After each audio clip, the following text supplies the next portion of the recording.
Focus Inspired. Hi everyone, I'm Luki, a career catalyst and the founder of Focus Inspired, and welcome to the Career Q&A series. Today's question is, how do I study and work more effectively? And one of the techniques that I recommend to folks to use is called the Pomodoro Technique. And it was invented by a gentleman who used a kitchen timer, and his kitchen timer actually happened to be in the shape of a tomato. And Pomodoro in Italian actually means tomato.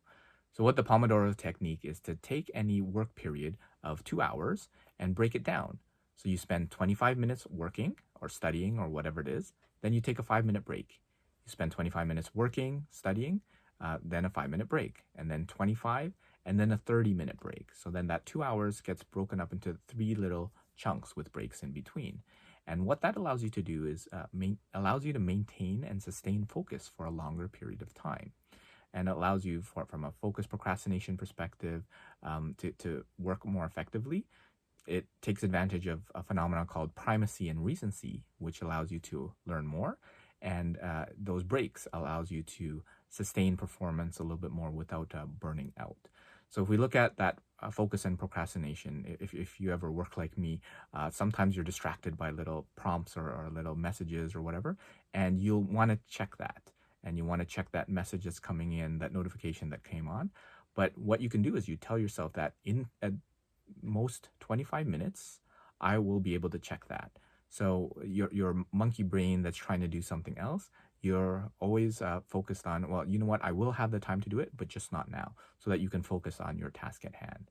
And when you're learning, when you're doing something, what you might realize is that you tend to remember the first things that happen and then the last things that happen. And that's a phenomenon called primacy and recency, the primacy being first and recency being the most current.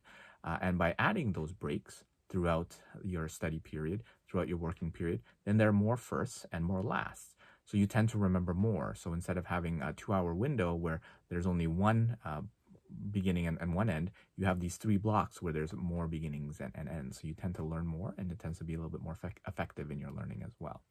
And then the fact that you add breaks is one where it allows for more sustained performance. So in a lot of things, when you operate at a high level, be it running a racing car in the Indy 500, they take pit stops. Or if you're a marathon runner, they have to come in and grab water for breaks. And even though that might be a short amount of time, 5 minutes doesn't seem like a lot, and it seems counterintuitive to stop yourself, but it does help from a long-term perspective to avoid burnout. So those are general recommendations in terms of Pomodoro. And what I've done is kind of tweaked mine, where I actually extend mine to about 45 minutes instead of 25 minutes, because I find that I need a little bit more time to kind of get into the flow or into the mix of things. But if you do that, then you'll find that you study and you'll work more effectively, and will be able to do that for a longer period of time. So that's it for this episode, and please comment below for any questions that you'd like me to address in future episodes. And if you enjoyed this video, make sure to give it a like and subscribe to the channel, as we'll be posting new content every Tuesday, and follow us on our social media to be updated with future events and workshops. Take care, and I'll see you again in the next episode.